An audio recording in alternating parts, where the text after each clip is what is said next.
Thank you. Well, it's clear that it has been ideological cuts. It has been justified this way. Never your government provided the assessment of the bureaucrats, the civil servants, showing that these programs were not working. It's ideological, and your spokesperson and your Minister of Finance said so. We just wanted to say, we had the plan in 2006 to double the budget of the Arts Council. They cancel it, we'll do it. When we will increase the tax credit for movies, we'll have more movies, more novels, more theaters, more fun in Canada. One thing Mr. Harper said was very important. He said we considered those programs were not efficient. But we asked his government to show the analysis they made. We had a committee, and they refused to show those analysis. If they were not efficient, why didn't you show those analysis you made? It was the best proof. Well, what's the best proof? Why did you refuse? Take a look at what the artistic director of Cavalier and others have said, who've actually looked at these programs.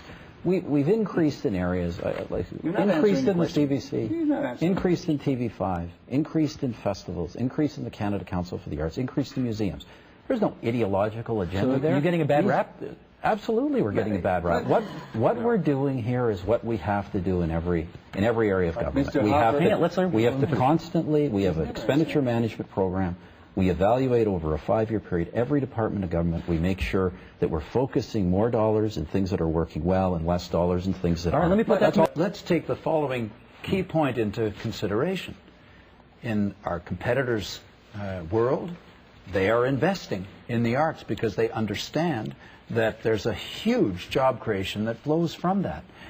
We should be doing the same here. I represent the film district in Toronto. That's where the films are made. There are 5,000 people in my riding alone who derive their living from this, making costumes and doing lighting and carpenters and sets and even restaurants that cater. And so you get more leverage per dollar here than in just about any industry. So I don't know why you don't make it a central part of your economic strategy. You'd rather give the money to banks. I don't think the banks need it. In fact, in the financial sector, we've seen a loss of employment while we give them their tax cut. That makes no sense. Good evening. Every day I watch the news and I see the terrible increase in the rate of violent crime. What do your respective parties plan to do about this terrible situation, which has gone way out of hand? It's somewhat deceptive because the rate of violent crime is not actually going up. News coverage of specific and quite horrific events tend to take a lot of attention, and that's the nature of news media and coverage. Still, we want Canadians to be secure in their homes. So our approach is that we draw a line in the sand and know that when you cross that line and commit a violent crime, the instructions to judges, the bail conditions become stricter, that we actually know what we're doing with people who have committed a violent crime. We also need to ban handguns. We need to ban semi-automatic weapons. We need to get those weapons off our streets. And we also need to recognize that rural Canadians and Indigenous people who use hunting rifles need to have a less complex, less burdensome financial system for their regulation of their control of their weapons. It's true that the number of crimes is decreasing in Canada, but behind each crime there is a human tragedy, and it's the responsibility of the government to have the best policies to decrease crime and to make our country safer every year after year after year. For that, we need to choose a good approach. Yes, to have meaningful sentencing when the law is broken, but also to fight the cause of crime, to be tough on crime and to be tough on the causes of crime, like poverty, for instance, addiction, mental illness. We need to take care of that. We need to have prevention, and we need to help the police to protect ourselves, to give them the tools they need. And it's what we'll do as a Liberal government. Okay, you get it next. Yeah, there are some disturbing increases in some types of crime in some parts of the country. All through the country, we see an increase in crime related to the confluence of gangs, guns, and drugs. And that is something that we have to deal with. We made it clear we'll bring in tougher sentencing provisions for those young offenders who are involved in those kinds of very dangerous activities, particularly in a repeat way. We've also said we'll do things about preventing crime. We'll put additional funding into trying to draw youth away, into assisting youth who are at risk of being drawn into gang criminal activity. There's a disturbing increase in property crime in some parts of this country as well, and we're talking about additional measures to strengthen sentence there. But our measures are targeted at the very real crime problems we're seeing. In my own riding, just in the last short period of time, 3 people were killed by stray bullets from guns fired off by gangs in the streets of downtown Toronto. And this is happening far too often across the country.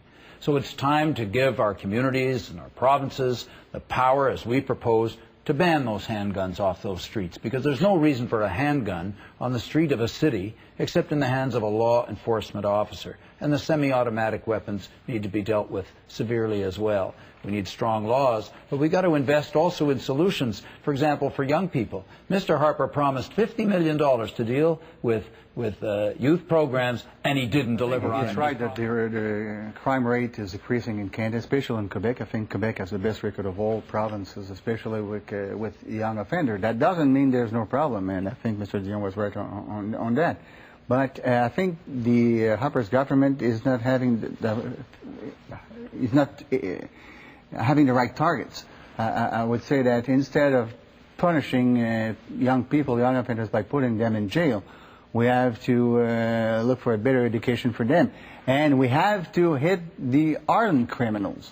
And the Bloc was a party which proposed the anti-gang law, and we're proposing tough measures for the real criminals. And we have to think of the victims also. I don't see why you didn't answer the proposals we made concerning employment insurance. So I think we need to recognize that there are good ways to invest in our society, and that it was really, again, unfortunate and shameful that Mr. Harper's government killed $17 million in literacy programs.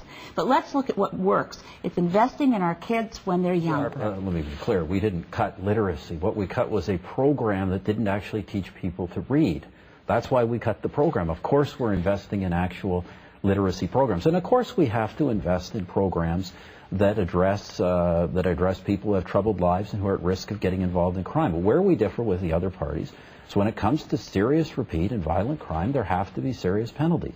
That's a fundamental difference between our party and the other parties. It's why we've proposed to end house arrest for a whole range of very serious property crimes, and why we've proposed that those young offenders who are involved in murder, in violent sexual assault, and particularly in repeat cases of this, face appropriate sentences. Jack Layton. You know what's interesting, Mr. Harper, because some of the measures that you're mentioning here, and we supported some of those measures, they were already through the House of Commons this time last year.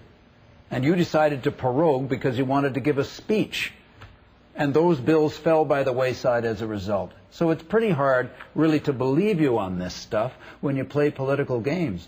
But I have to come back to the importance of young people and giving them a good start in life.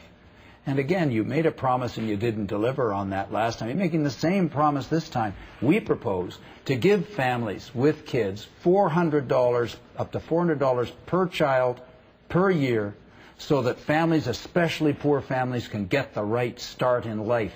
That's how we're going to begin to reduce crime in this country and deal with the poverty issues that oftentimes underlie it. Stéphane Dion. Yes, I trust judges and you don't. This is the difference. It's not that you're tougher on crime, it's that you want to deprive judges to judge. And you want the politicians to decide things like, for instance, to send a child, 14-year-old, away for life.